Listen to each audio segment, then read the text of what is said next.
Hi, everyone. Thank you for joining us today. I am Brandon Adler, and I'm happy to be joined by best-selling author and speaker, Sheena Yap Chan. Welcome, Sheena. We're so excited to have you here with us. Hey, Brandon. First off, thank you so much for the invitation, and I'm super excited to be here today. Thank you to everyone who took the time to be here for the next hour. So, I'll be delivering some content when it comes to confidence. So, just super excited and grateful to be here. We're all right there with you. We're very excited. We're ready to jump in. I just want to give some quick housekeeping information for our viewers, and then we will jump right in. Really, the most important thing to tell everyone is that you can ask questions throughout the entire presentation, and we encourage you to do so. You can ask those questions by clicking that comments/questions tab just below this live stream video to submit your questions at any time. If you already know a question you have, go ahead and submit it. Now, to properly introduce our guest, Sheena Yap Chan is a Wall Street Journal bestselling author, keynote speaker, consultant, and award-winning podcaster on leadership and self-confidence. She's also the founder and host of the award-winning podcast, The Tao of Self-Confidence, where she interviews Asian women about their inner journey to self-confidence. Her podcast has gotten over 1 million downloads to date and she has interviewed over 800 women on the topic of confidence. She's interviewed celebrities, eight-figure CEOs, and more. Sheena has been featured on Mind Valley, Fox, Thrive Global, Manila Times, and so many more. She's also co-authored the internationally best-selling books Asian Women Who Boss Up and International Women of Color Who Boss Up. Sheena's debut book, The Tao of Self-Confidence, A Guide to Moving Beyond Trauma and Awakening the Leader Within, is also the Wall Street Journal and Publishers Weekly best-selling book. Okay, Sheena, I'm going to turn things over to you now. Awesome. Well, thank you again for that wonderful introduction, Brandon. It's such an honor to be here today. And who's excited to be talking about confidence? I know each and every one of us, deals with confidence on a daily basis. We're always asking, how can we increase it in our life, in our career? Even myself, I still go through a lot of, self-confidence issues, but I work on it every single day. So we're going to start the presentation. And this is it, 8 ways to increase self confidence in your career and life. So here's the talking points that we'll have for today. So the first part is, what is self confidence? Why is self confidence important?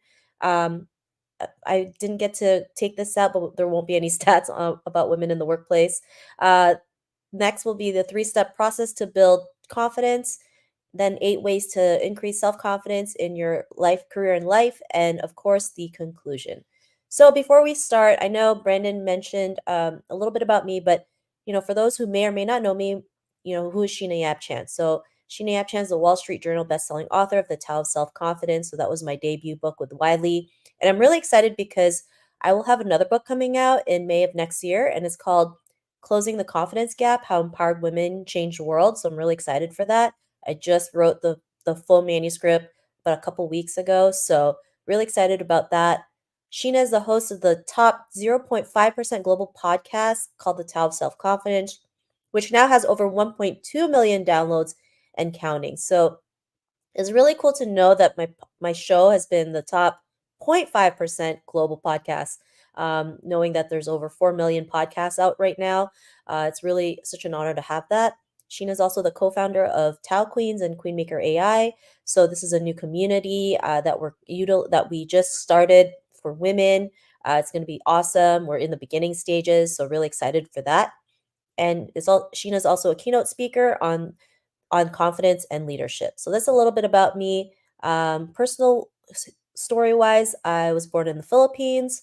I moved to Toronto, Canada when I was 7 years old. I still live here today. And all my work really started with growing up in Toronto, not being able to see anybody that looked like me in the media, always felt ashamed of who I was and my culture. So for me, representation was important.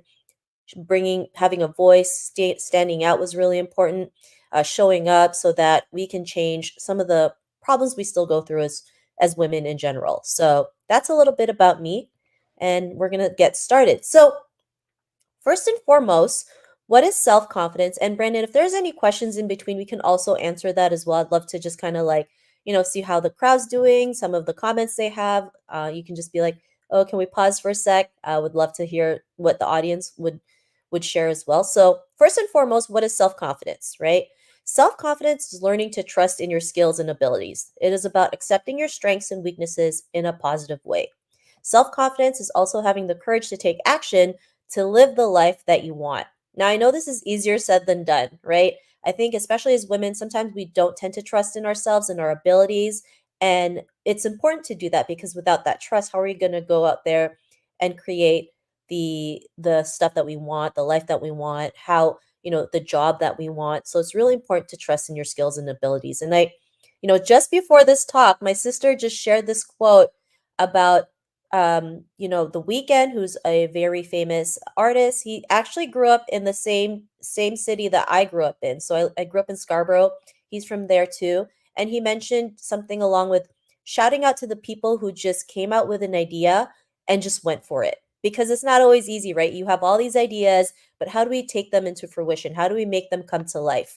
And for me, that was something that I could resonate with because it does take a lot of confidence to take an idea and put it out to life, whether it's a song, a book, a podcast, a business idea, a new job description or position. It takes a lot of confidence. So I really love that, and it just really resonated with me. So I hope sharing that can also resonate with you. So that is what self confidence is. Now, why is self confidence important? Why do we need to have this in our everyday life? Well, self confidence helps us face our fears. We all have fears, and it's okay to be scared. It's about feeling the fear and doing it anyway. Self confidence helps us to keep pushing forward and never give up, even when we hit roadblocks, frustrations, and challenges.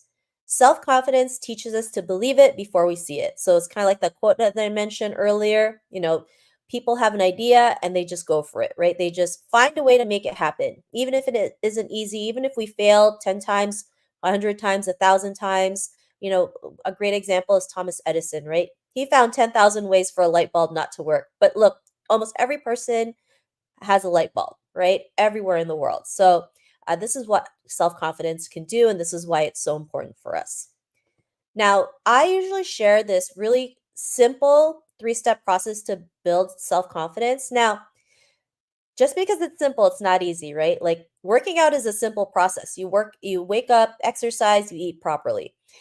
Well, it's not easy to wake up and go to the gym or start your workout. And it's not easy sometimes to eat healthy, especially if you love food as much as I do, right? I love going through Instagram, checking out all the different food videos or reels and trying to make stuff and trying to make it or do my best to make it. And so simple and easy are two different things. And so simple doesn't always necessarily mean easy, but anyone can do this. So here's my three-step process to building self-confidence. Step one, believe in yourself. I know you've heard this so many times and it may sound cheesy, but believing in yourself is really important. It really has to start with you, right? Knowing, like I mentioned, the definition of confidence, knowing your capabilities, your abilities, knowing that you can make it happen regardless of the circumstances, right? So you need to know that no matter what happens, you have this belief in yourself that you can make it happen, right? You might not know how, you might not know how it's going to go, but you know you're going to make it happen regardless of the outcome. So, really have that big belief in yourself. It really starts with that because without that belief, you're not going to go out there and take action. You're not going to go out there and do the different things that you want to do to make things happen. So, please, please, I know this, you've heard this so many times, but really, really have this ingrained saying, believe in yourself, believe that you can. Because I believe you can. You're here for a reason, right? You want to learn how to build more confidence. So, that's step one. Step two, educate yourself. Now, there's so many ways to build confidence, right? The problem is that we, especially me, I used to think building self-confidence, there was just one way of doing it, right? You had to show up a certain way, you had to be a certain way, you had to do things a certain way, not realizing that there's over 7 or 8 billion people in this world and we're going to learn learn confidence differently. So it's important to educate and pick and choose what works for you. So, like for me, I remember trying to meditate. Like I would go to YouTube, put a YouTube like meditation tape or video, and then I would close my eyes and be like, and then 5 or 10 minutes later I would fall asleep. And I did that at least 20 times, and I thought something was wrong with me because I would always fall asleep after I meditate. And I realized that that wasn't my form of meditation. And for me, meditation for me would be walking outside, running outside, being in water, being in nature, being able to jog to the beach. That really helps me clear my head and just kind of work on my mental health in the process. So, pick and choose what works for you. If meditation isn't for you, maybe jogging is. If jogging isn't for you, maybe going to the gym or putting a workout video on YouTube. Pick and choose what works for you. This is a great thing, right? This is tailored to you. It's important to enjoy how you learn self-confidence because if not, you're not going to go out there and do it. And, last but the most important is to take action, right? Nothing happens unless you take action. You won't get a result unless you take action. So it's really important to take action in your own journey because that's how you get results. That's how you're going to figure out what went wrong, what went right, what you can do to pivot, how you can course correct. And so we're always going to take imperfect action. And you never know, sometimes that imperfect action will take you to the opportunities that you've always wanted. So, again, three-step process. Step one, believe in yourself. Step two, educate yourself. And step three, take action. So, I hope that three-step process can help you out. And now let's get to the good stuff. We're here 8 ways to increase self confidence in your career and life. Who's ready? Who's excited? Just make sure to say yes on the chat. I would love to, hear from you as I'm going through this presentation. So, the first and foremost is work on personal development every day. In order to build your confidence up, it starts with your mindset. Working on your mindset daily is the foundation of building your self-confidence journey. This is why personal development is a must to work on every single day. You can do this by reading a book, listening to positive audio, or attending workshops like this.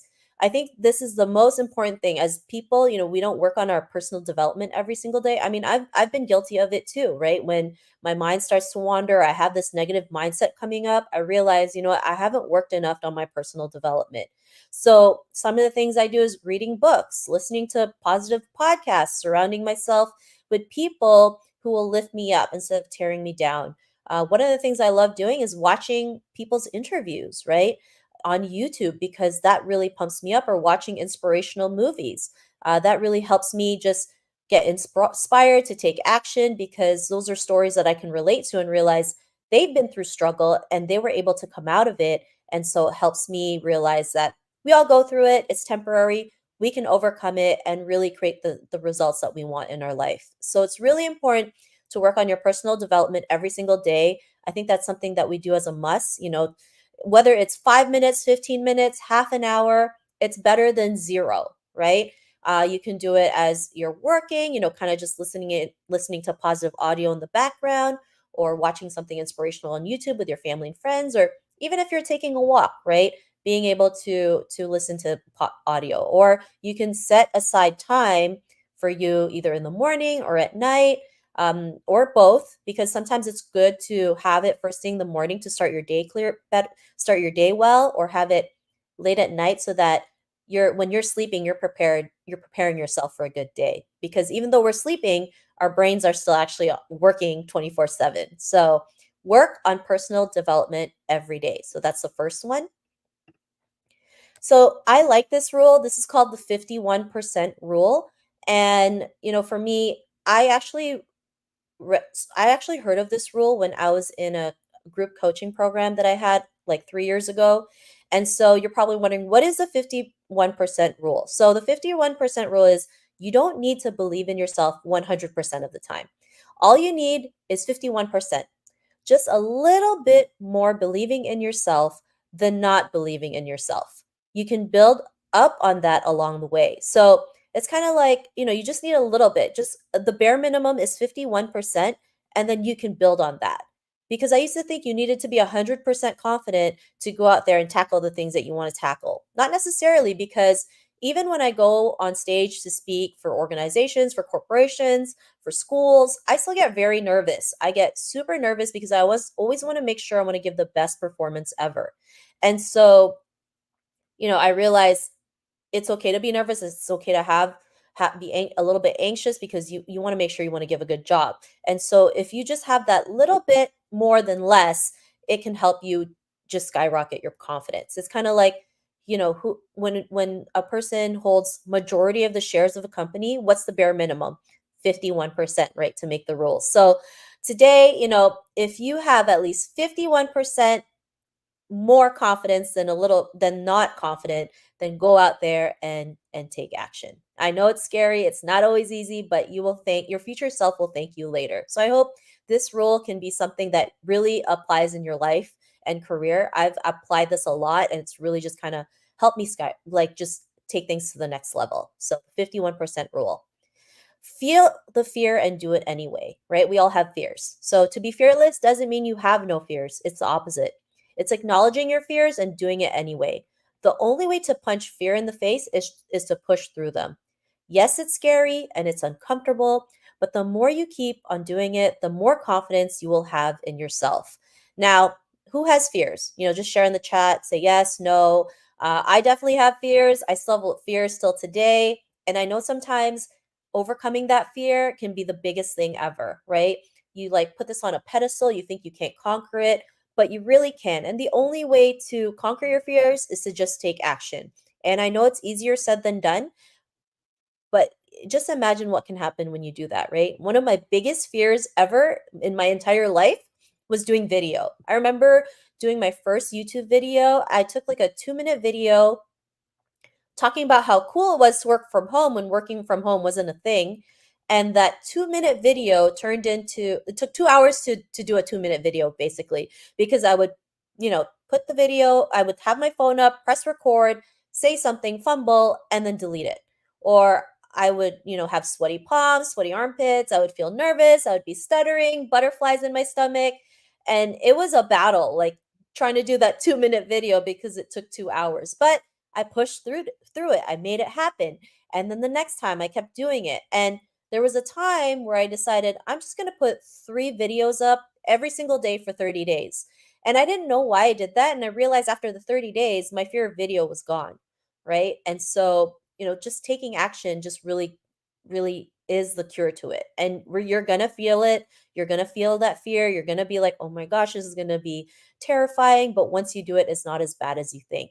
See, if we feel like it's like the biggest thing we need to tackle, and once we actually conquer our fear, it's really not as bad as we think, right? And my friend would always be like asking me this question after I conquer a fear, would she be like, "But did you die?" It's like, no, I didn't. I'm still here standing.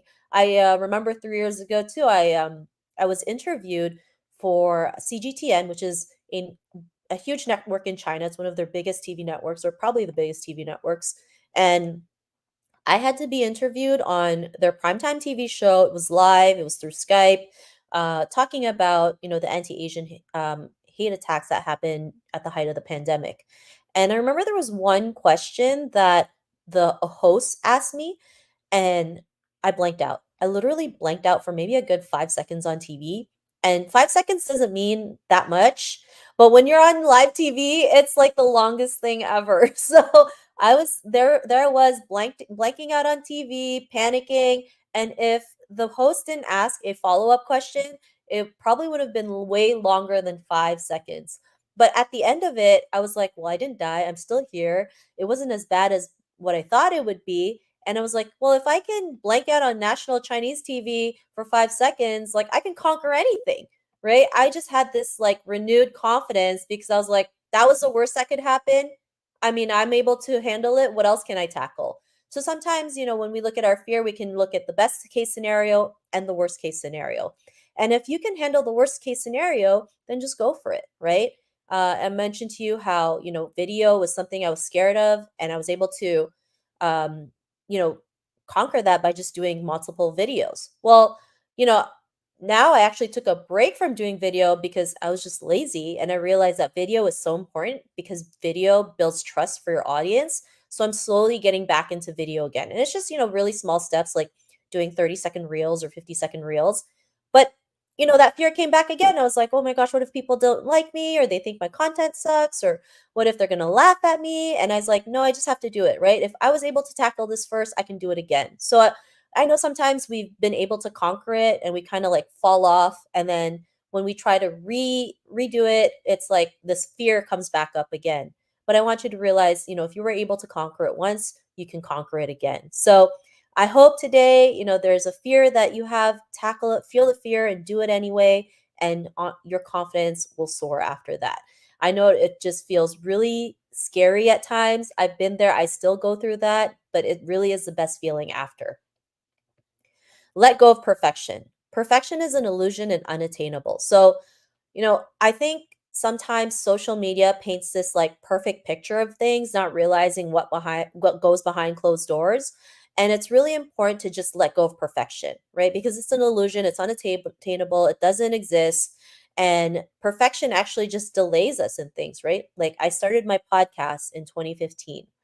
For the first 5 years, I didn't even monetize it because I didn't know what to do with it. And I always wanted to find the perfect moment to do it. And you know what happened? I was still in the same boat as I was from day one, and fast forward 5 years. And so there's really no such thing as the perfect moment because something will always come up, something will always arise, we'll make excuses. And the only way to get things started is to just start messy, and just take that imperfect action. And when you take that imperfect action, it just takes you to a whole new level. You'd be surprised what you can achieve when you do that. And this is something that's really important for me to learn to let go of perfection because I come from a culture where I have to show up as a perfect daughter, mother, wife, sister, friend, having this facade that nothing is wrong with me when really I'm dying on the inside. And so this I don't want that to happen for you. I want you to realize that nobody's perfect. We all make mistakes. We all have our strengths and flaws, and the good, the bad, and the ugly. And it's just important to embrace that and just go, right? So instead of striving for perfection, I just strive for progress, right? If I do a little bit better than yesterday, I'm good. And I can always keep on improving on that. So let's learn to let go of perfection. I know it's not easy as always, but the more we practice on doing it, the better we become at it. Keep moving forward. Life will always throw you curveballs, roadblocks, and setbacks, but it's how you react to them that counts the most. If you keep pushing through and moving forward, your confidence will soar because it's proof that you can overcome anything that life will throw you at. Just remember that life can be tough, but so are you. And, it's not easy to always keep moving forward, right? I mean, there's days where I feel like quitting when I'm literally 3 feet from gold. If you ever read that book, it's a really good book to read, 3 feet from gold. It's just telling you how you're so much closer when you're in that moment of giving up. Like I remember I was a couple years back, I got invited to speak in an event for a major company. And I already, I was so excited. I started giving them the dates that I was available, and then there was like nothing, right? No communication, nothing. I would constantly follow up every single week to say, hey, what's going on? I'd love to know when the dates are happening so I can start planning and inviting people. Every single week I would constantly follow up. And there was one point where I said, you know what, it's been 2 3 months, there's no answer, or it's just we'll let you know. I'm like, I was ready to fold. I was ready to just say forget it, I'll just move on with my life. But lo and behold, the next day is like, okay, are you free this date? Let's set it up. And imagine if I stopped at the third follow-up, the fourth follow-up, or the fifth follow-up versus like the 10th or 11th, it wouldn't have happened, right? And I know sometimes it's not easy to do that, right? To keep following up and moving forward and knowing like, if this is something that you want, you're going to keep doing it no matter what happens. And even some of the most successful people in the world, you don't realize what they had to do to keep moving forward to get to where they are today. Like I mentioned, Thomas Edison, right? He found 10,000 ways for a light bulb not to work. Imagine what happened if he stopped at 9,999. I mean, we wouldn't have a light bulb today, right? Or J.K. Rowling. I mean, she's probably the richest author in the world, but she got rejected like 50 times from like 50 different publishers to have Harry Potter come out. But look where it's been, right? It's one of the most celebrated books in the world. There's so much merchandise out there. Like a wand costs like $80, which is wild. And she even has theme parks all over the world, right? In Japan and in the US. So imagine if she just stopped at like 49 or 48, then none of this would happen today. So it's important to keep moving forward, even you hit those rejections, those roadblocks, those curveballs, because it's going to happen. Sometimes you'll take one step forward and two steps back thinking, oh my gosh, I'm not making progress, but you are because you took that step forward. So I hope this kind of helps you out realizing, just keep moving forward, especially if it's something that you definitely like you truly believe in.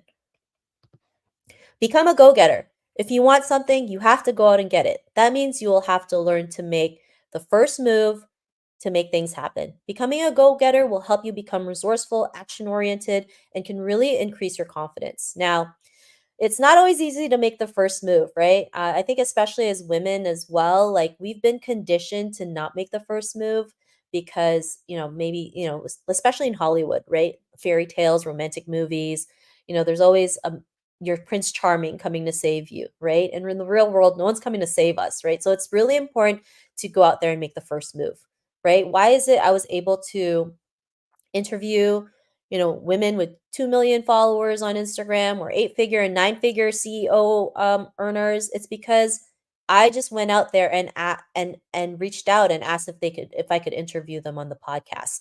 And some of them took years before I was able to do it, right? There's one woman I asked to be on the podcast, and it took 4 years for her to come on to the podcast. And so I realized, half the things that I did, or maybe let's say 80%, wouldn't have happened if I just didn't go out there and make the first move, right? And I know it's hard, it's challenging, it's scary, but nothing happens if nothing happens, right? Sometimes we're always waiting for things to happen and then we get mad at ourselves. We end up having low confidence because nothing is happening. And this is why it's important, it's up to you to change how you want to live your life, how you want to see your life, how to take control of your destiny. So, have the courage to become a go-getter. I just know that you're not the only one doing this. I'm also doing this. It's scary at times, but honestly, like the results you get will be amazing. So, become a go-getter. The art of asking. I love this, right? Because, if you never ask, the answer is always no. And I'm a huge believer of asking questions. I mean, I don't really care if I ask a dumb or stupid question or what's considered a stupid question, right? I mean, I'll even start saying like this may sound like a stupid question and I'll ask the question anyway because it's better to have an answer than not having an answer, right? I always like sharing the story when I used to work in an office. I remember I was getting a salary review from my boss, right? And he was telling me that, oh, this year your salary is going from 51,000 to 54,000 a year. And I was like, first off, thank you so much for giving me that raise. But is it okay if you raise it up by 1,000 more dollars? Because in Chinese culture, anything that ends with a four is actually a bad omen. If you say it out in Chinese, it also means death. So most Chinese people do not like the number four.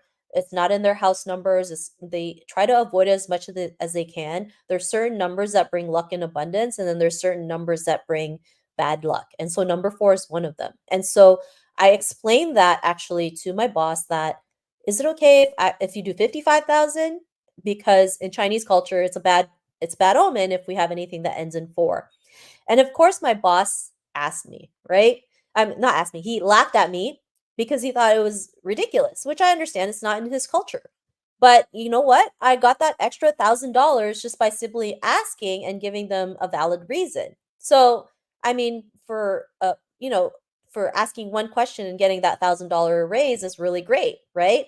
So don't ever be afraid to ask. And even when it's like selling, right? Selling is not always easy, right? It's tough. I mean, I think it's the greatest skill to have because, that's how you make income, right? By selling.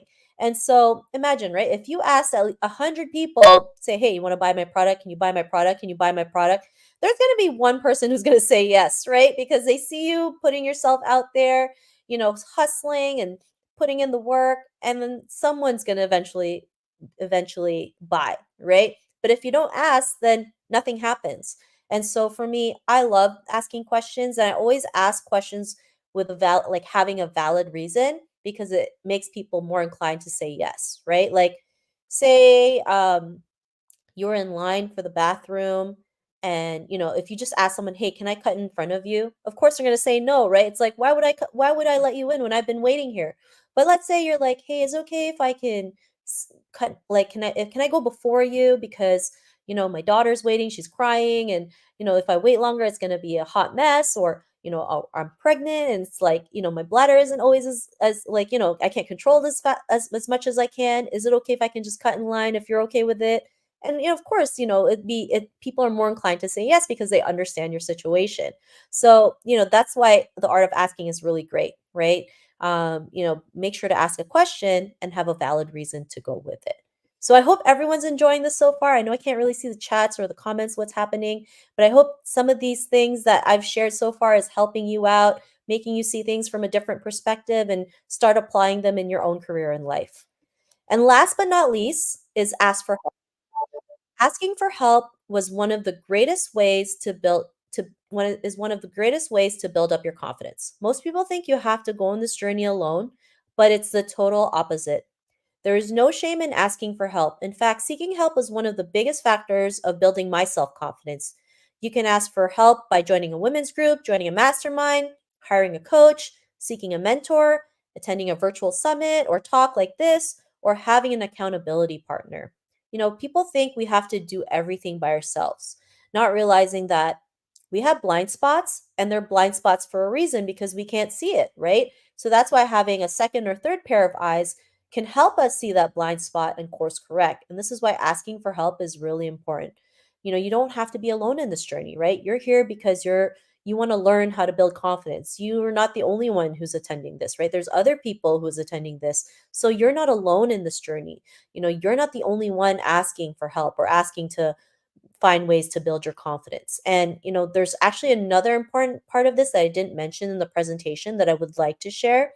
And it's also be okay to receive help, right? As someone who comes from a culture that's been ingrained that asking for help is a sign of weakness or asking for a handout, it was really tough for me to ask for help, but it was even harder for me to receive help, right? Because, I'll talk to people on Zoom or in person, and they would be like, "What can I support you with?" Right? "What can I help you with?"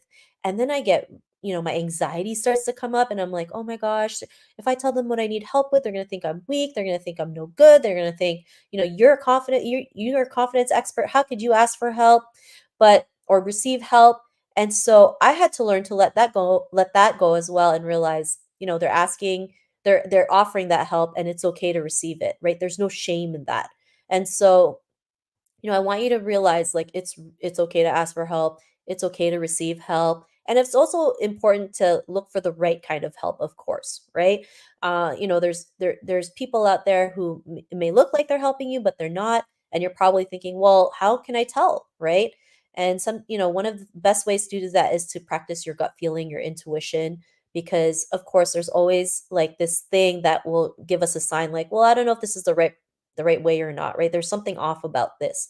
And I know sometimes it's hard to trust in our gut or intuition, and it takes practice, right? It's going to take practice, but the more you practice on it, then the more you can pinpoint these things. You can be more aware of these different things. So all the 8 ways that I've showed you will help you get there. And so I hope these 8 ways to build your confidence can really start helping you in your own life and career. And we're at the conclusion. Here's some action steps to really start bossing up your confidence. The first part is take small steps, right? I think most people think that when it comes to building confidence, you have to take big leaps to get the result. Really, it's just building it one step at a time, right? Build your confidence one step at a time. What yields the huge results is the small daily actionable steps. And, I always tell people Rome wasn't built in a day, so you can't expect yourself to do the same thing, right? And, there's so many ways of taking small actionable daily steps, right? A lot of people's dreams are to write a book, right? But a lot of people are really afraid to write a book because they think it's this huge daunting task. You have to, like, take so many hours at a day to write this book. I tell people, if you really want to write a book, commit yourself to writing 1 page a day for a whole year straight. If you wrote a book every single day for 1 year straight, you would have one big book, or you can split it into two big books, right? So this is why taking it one step at a time is great. How was I able to interview over 800 women? By interviewing one woman at a time. And in a span of almost 10 years, I have over 900 episodes now. So, um, take it one step at a time, take small steps, and you will get there. Pick what works for you, try out different ways to build your confidence, and pick the ones that you enjoy doing, right? Of course, when it comes to building confidence, it should be fun. It shouldn't be like, oh, I don't like this. I mean, there's days where we feel like it's going to be, you know, you're going to feel exhausted or you don't feel like doing it. But if you incorporate fun into it, it'll be a lot easier for you, right? So like I mentioned, if reading a book isn't your thing, then listen to an audiobook. If meditation, like regular meditation where you put a YouTube video on and start saying, it doesn't work for you, then go for a jog, go for a nice walk outside on a sunny day. I want you to pick the things that work for you. And last but not least, celebrate every success.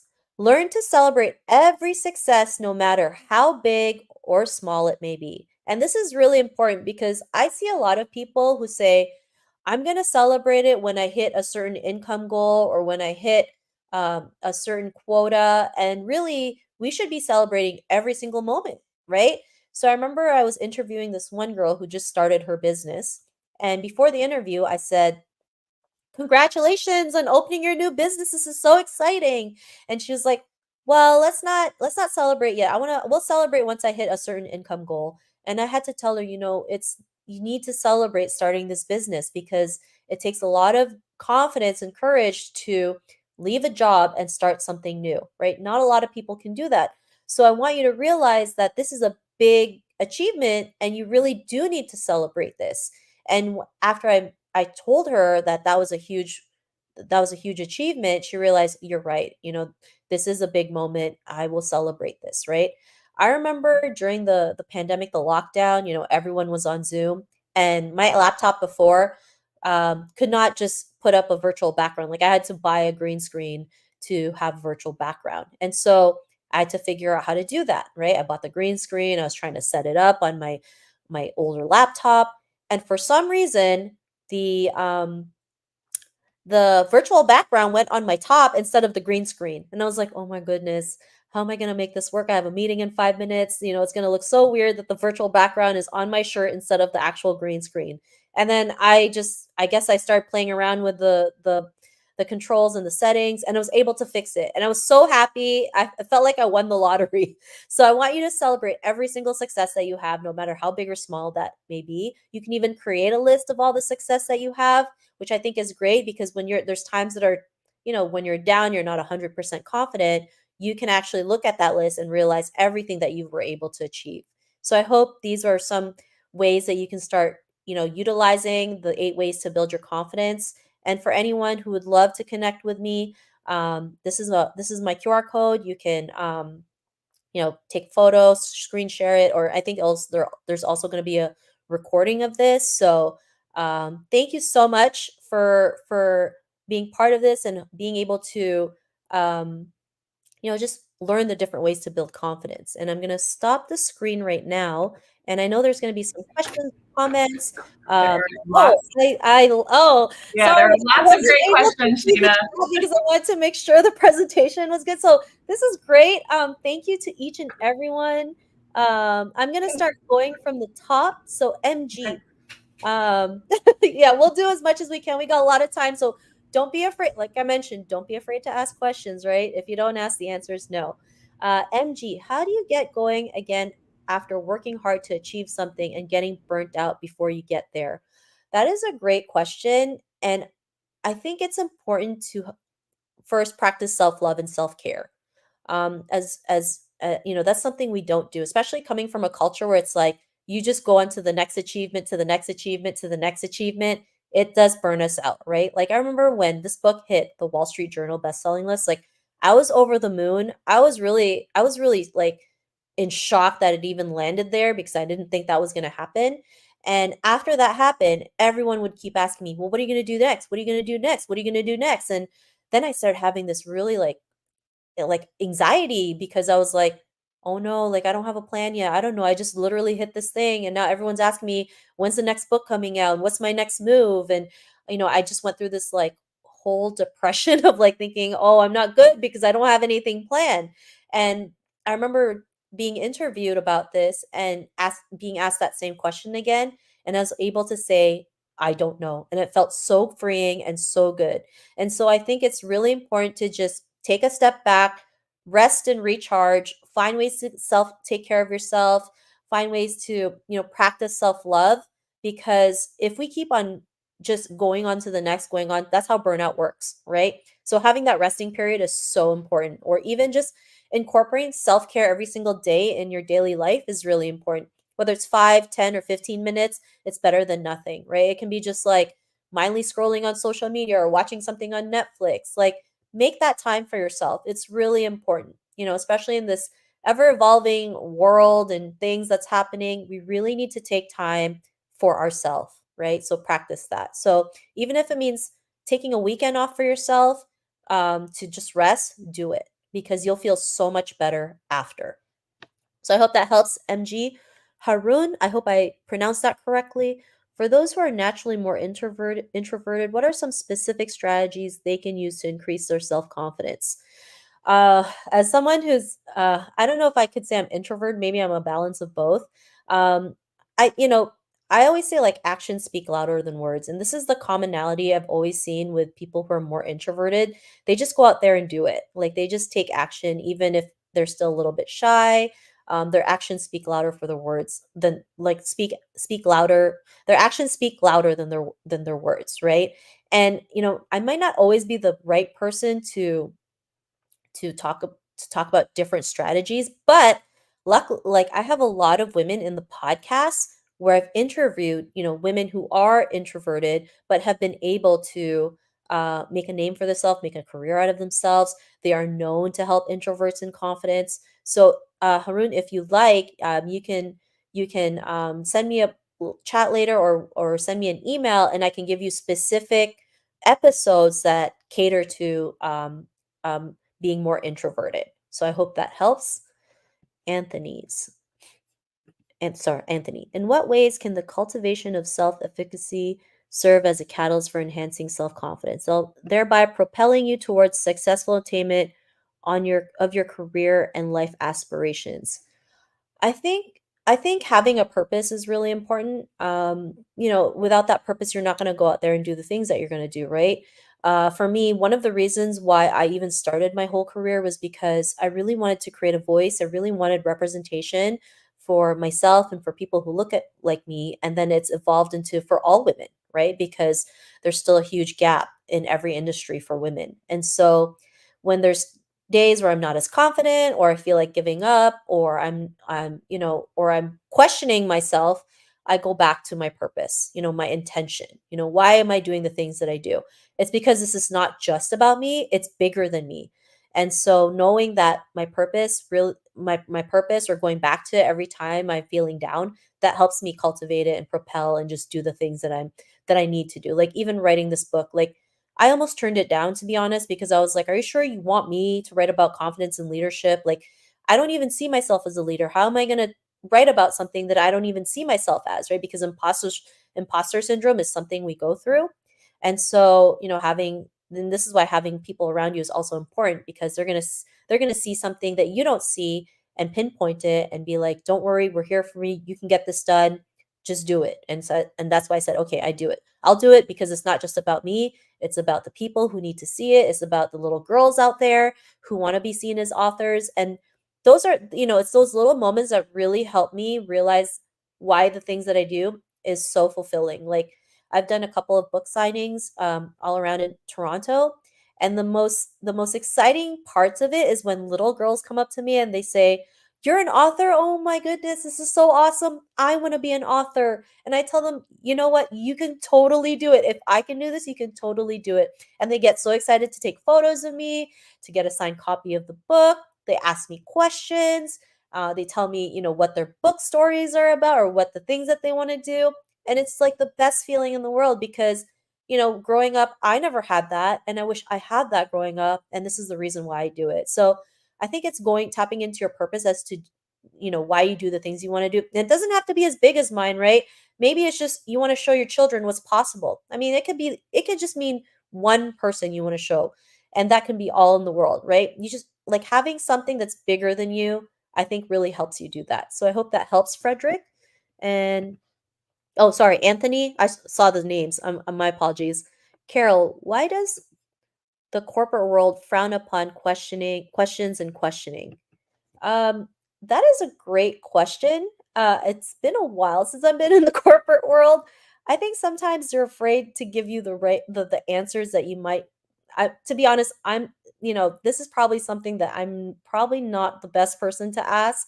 Um, I know corporate has certain rules and regulations that you have to abide by, but maybe approaching the question in a different way can help can help, right? Maybe doing it in a way that helps them can help you get the answer that you want. So maybe thinking outside the box can be a great way of getting the answer that you want from how you ask the question, right? Like the art of asking. What does that question look like, right? So in order to find the right answers, you have to start asking the right questions to yourself. It's like, how can I get the result?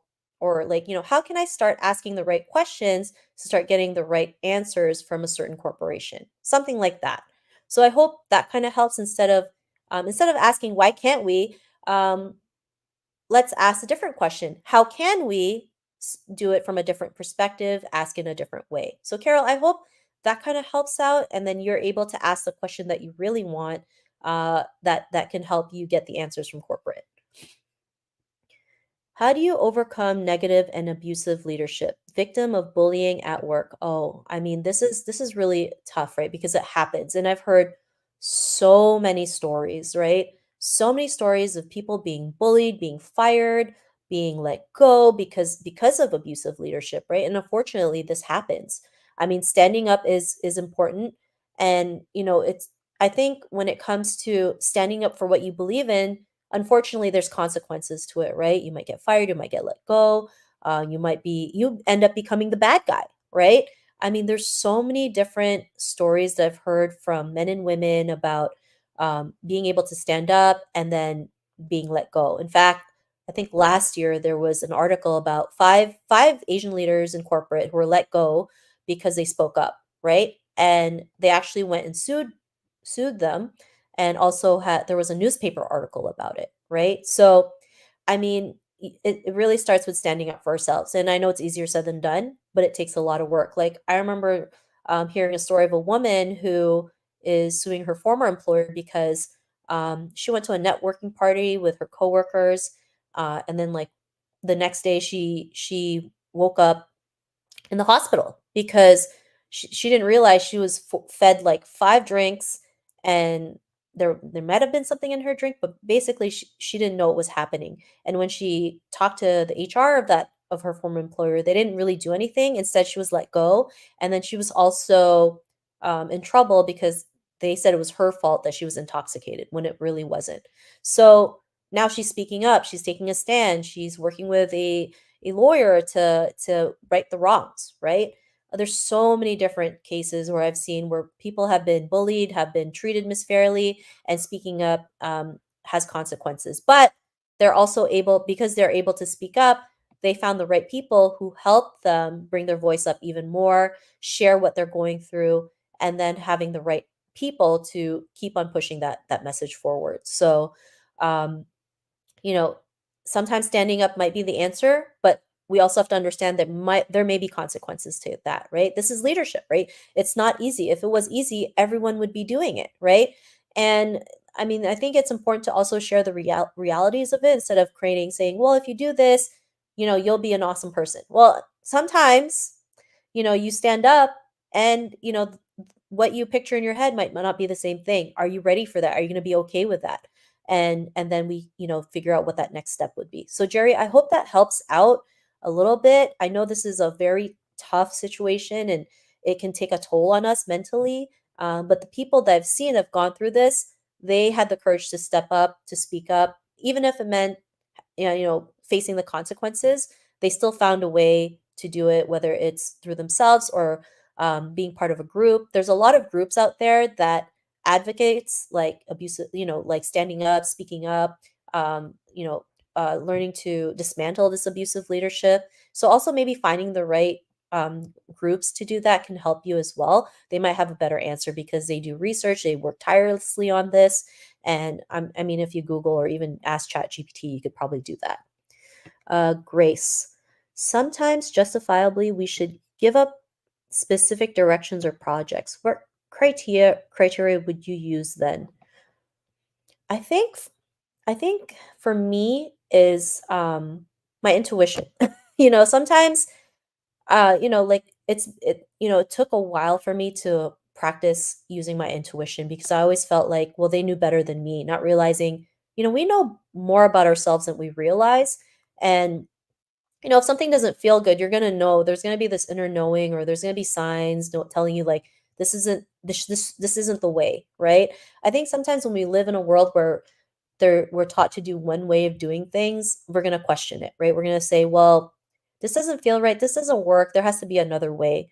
And so when we can learn to practice, trusting our gut, using our instincts, using our intuition, I think that's one of the biggest criteria. And then finding ways to see what other possible areas are, even talking to somebody else who's maybe done something unconventional and see how that came out. So I hope that that kind of helps out. I know using our intuition can be scary. I've been there. I remember every time I never used my intuition, that's when like it became a hot mess and I realized, oh, I should have just did what that feeling was. So I hope that that answers your question. And I'm doing my best to go through all the questions as much as possible. I know we have about 9 minutes left. Um, Who's next? Mary, how do I even start? Do I need to become a top rated influencer like yourself to start writing a book or asking my library if I can speak about my life? Start small, start one step at a time. Um, every influencer started with zero, right? They started with zero following, zero influence. You just have to start, right? You're going to start messy. You're going to start scared. You're going to start with all these things in our head. You just have to start and just build it one step at a time, right?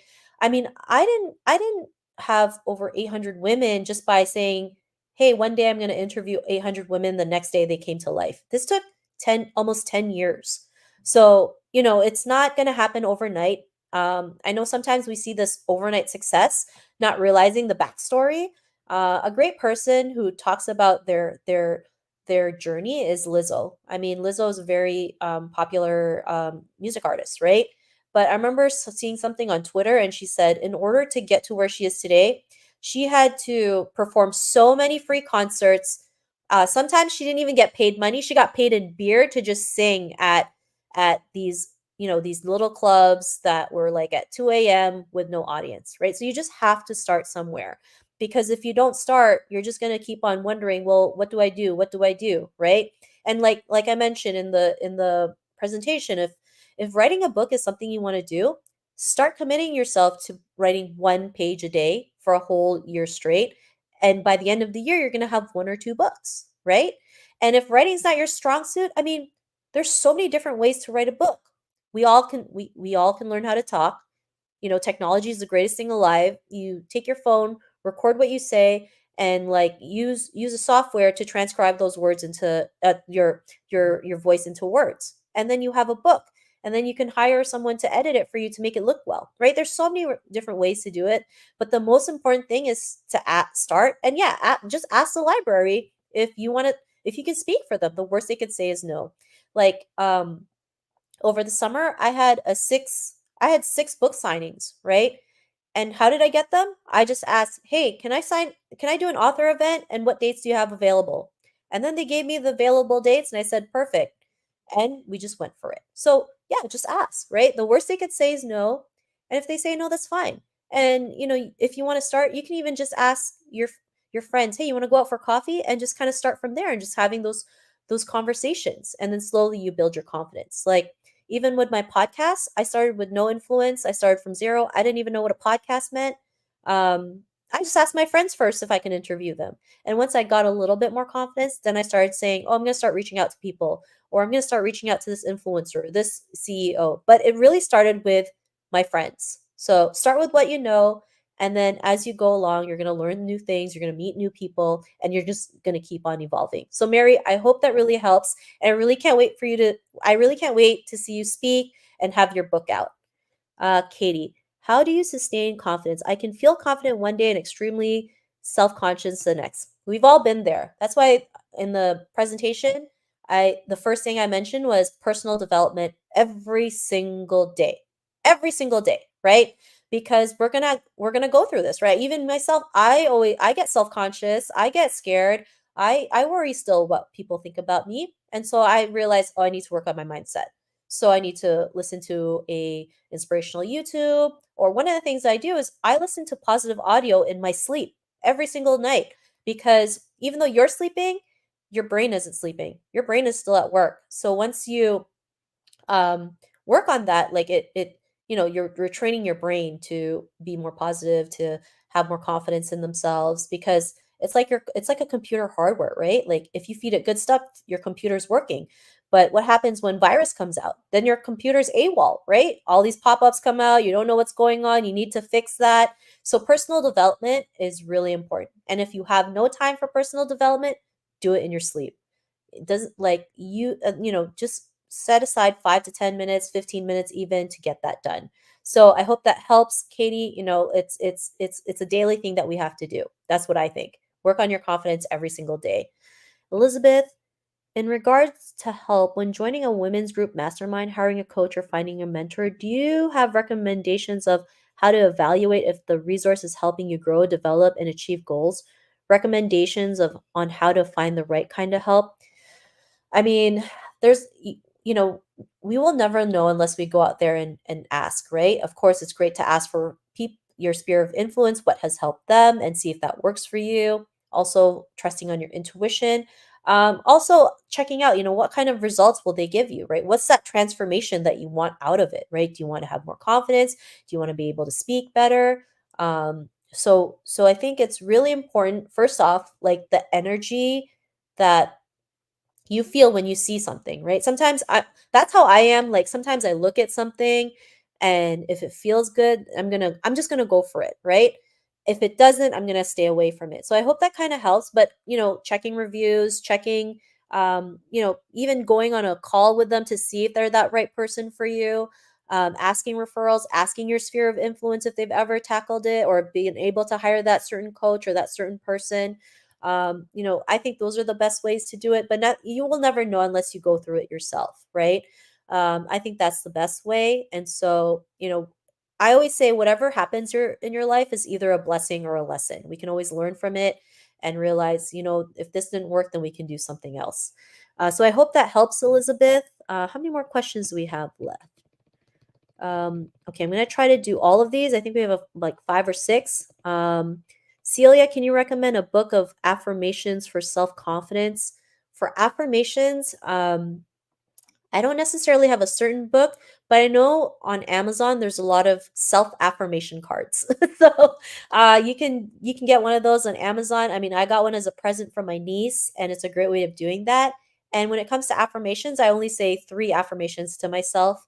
It's I am love, I am enough, I am worthy. So I hope that kind of helps you out. I say that until my confidence starts coming back up again, because of course, especially as women, we feel like we have no value, or we feel like we have no worth, but we are more valuable than you realize. And so those are the 3 main ones that I tell myself, and I keep telling myself that until I feel confident again. So I hope that helps, Celia. Elizabeth, what is a good way to evaluate if you're going in the direction of overconfidence in a scenario, such as how to figure out what you don't know before taking on more you can chew, especially in a workplace setting? Um, you know, I think for this, I mean, I think as women, we feel like we need to know everything before we can say yes. Sometimes it's okay to say yes and we can figure things as we go. I mean, men do it all the time, right? They just say yes and then they're going to figure it out.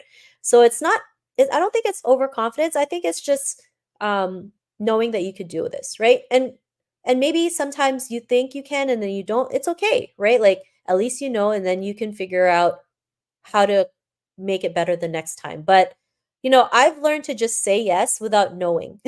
I just say yes. And it's like, I know something good will come out of it. And when even people would ask me, I'm like, I don't know, but I'll know as I keep going.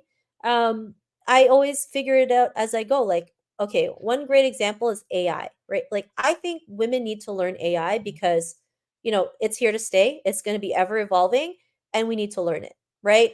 And so when people ask me about it, because I'm doing like different things with AI and having partnerships with people who are in the AI space, I have no clue what AI really does. Like, but I'm learning. I will go on YouTube and learn it. I will figure out the lingo. I will start playing around with ChatGPT on different prompts. I mean, back then I didn't even know what a prompt was. And now I know because I went and researched it. So just because you might not know it then doesn't mean you don't know. You could say yes and just figure it out as you go, right? As women, we are great at that, right? Especially if you're a mother and like you have three kids crying, you're trying to figure out how to silence all of them and be able to play nice and stuff like that. You will figure it out, right? So as women, we can do that. I think you have what it takes to make it happen. If you say yes, it doesn't mean you don't know. It's that you have the opportunity to make it happen. So I hope that helps out, especially in a workplace setting. SL, any tips when you're not in the upper emotion stage? I'm not sure what that means. SL, if you can kind of put in the chat a little bit more on that, and then I can get back to you. Uh, Kelsey, how do you overcome an event such as a meeting that did not go as well as you planned and trying again that's the same group or situations that include leaders higher than in your role with limited experience? I think it's important to ask for feedback. I think that's the greatest way. So if it didn't go well, just to be like, hey, can you let me know what I did well, what I didn't do well? How can I improve? I think that's the best way to figure out so that you know what to look out for, you know what to correct, and then the next time you can do it better than ever. So don't ever be afraid to do that, right? Like I ask people for reviews of my book. I ask them for feedback on my talks. And I don't always get good feedback, and I'm okay with that because I know I'm not perfect. I know I'm gonna need to improve on certain things, and I'm totally okay with that. So be okay to ask for feedback. Ivan, my biggest hurdle is speaking in public, whether in large or small groups. I believe this is hindering my professional growth. Do you have any tips on how to become more natural when speaking to groups? I think the most important is just practice. You really, like with video, I hated video. Like I hated even putting up a 2-minute video. Like it took me 2 hours to do one. I kept stuttering on a 2-minute video, but I pushed through it, right? Sometimes we just gotta push through it. And because I was able to push through it, I kept doing the next one until I decided to do 3 videos a day for 30 days straight, and I got over it. And that's how I was able to do it. Another thing, Ivan, I think it's also important to look back in our life and ask ourselves, why are we afraid of speaking in public? Was there something in our life that kind of traumatized us and realized like that this is why? Because there could be certain experiences in your life that was bad or your brain thinks it's bad and it's protecting you from it, right? It's telling you, no, you shouldn't speak because remember what happened 5 years ago and you did and that happened. I'm protecting you from that situation. But really, you can tell your brain, no, this is a totally different situation. I know I will do better. What happened 5 years ago isn't going to happen today. So, like in the book, my current book, The Tao of Self Confidence, A Guide to Moving Beyond Trauma and Awakening Leader with the Leader Within. Sometimes we have this trauma that we're not even aware of that is stopping us from stepping into our greatness. So, fear of public speaking is something, maybe it's important to look back and get to the root cause of it. So, I hope that can help you out. Of course, I'm not an expert in trauma.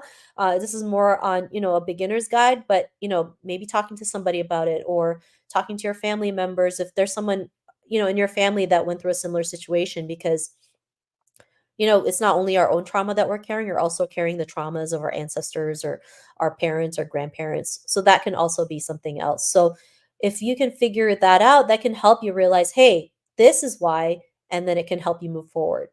So Ivan, I hope that helped. And the last question, Victoria, do you have any advice specifically for younger professionals who enter workplaces comprised of experienced individuals who have been in the industry for some time, several decades? Um, I mean, I think it's important to just show up and show and just be excited, right? Be excited. Just because you're new, it doesn't mean you're not capable, right? you went through schooling, I'm sure you've done some stuff that you can showcase them. You can be like, hey, I did this project at school and actually got this great result. And this is probably something we can transfer into the workplace setting, right? Or maybe you've done, a lot of people who went to college or university also work for their credits, right? Maybe getting a review or an endorsement from your past employer can help as well. Being able to use what you have to showcase that work could be a great way. And then I think it's important just to be curious, right? Curiosity builds confidence, asking the right questions build confidence, creating those relationships is really important. It's learning to work smart too, because working hard is great, but working smart is just as important. So getting to know the employer a little bit more, talking, doing like, being able to have those, casual conversations, and asking your experienced coworkers, like, how did you start? Right? Because they all started the same position as you, right? They started with no knowledge, no experience, and ask them, how were you able to work your way up? Or how were you able to get over that hurdle? Right. And when they can, and I'm sure they'll be able to share that with you. And then you can learn from them and kind of apply it into your own life. So thank you again, everyone. This is great. I hope everybody enjoyed it. And I know there was one question I didn't get to answer, so feel free if you're still in the chat to kind of elaborate a little bit more on that. If not, you can always send an email. Thank you so much. We all learned so much today, and I really appreciate you taking the time to go through all of those questions very thoroughly. Thank you so much. And thank you to all the viewers for attending our talk today.